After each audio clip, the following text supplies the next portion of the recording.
Welcome to ATC training in the Level 3 award in coaching and mentoring. Purpose of this short video is to give you a bit of an insight into the course and explain what you need to do to complete it. It's a theory, knowledge-based qualification only.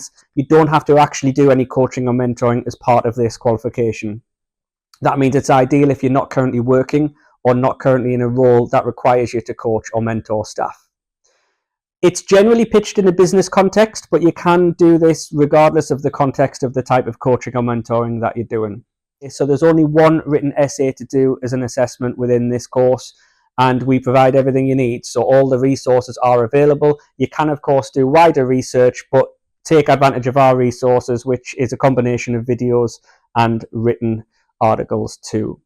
So everything you find will be there. If you need any tutor support along the way, you can contact us at atctraining.net/support at any time, or you can also contact your named tutor, which you will be provided when you enroll.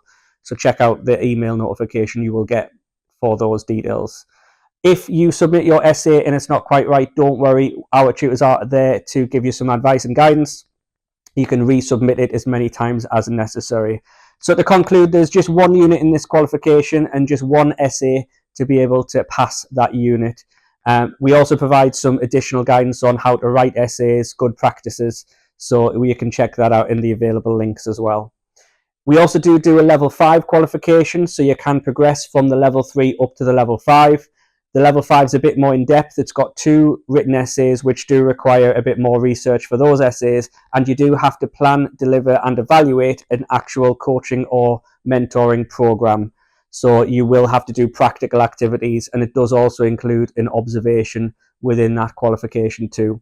If you do think you should be doing the level 5 instead of the level 3, get in touch with us and we'll be able to sort out that for you as well. Otherwise, we wish you luck in this qualification and hope you find the knowledge and tools useful for your future coaching and mentoring sessions.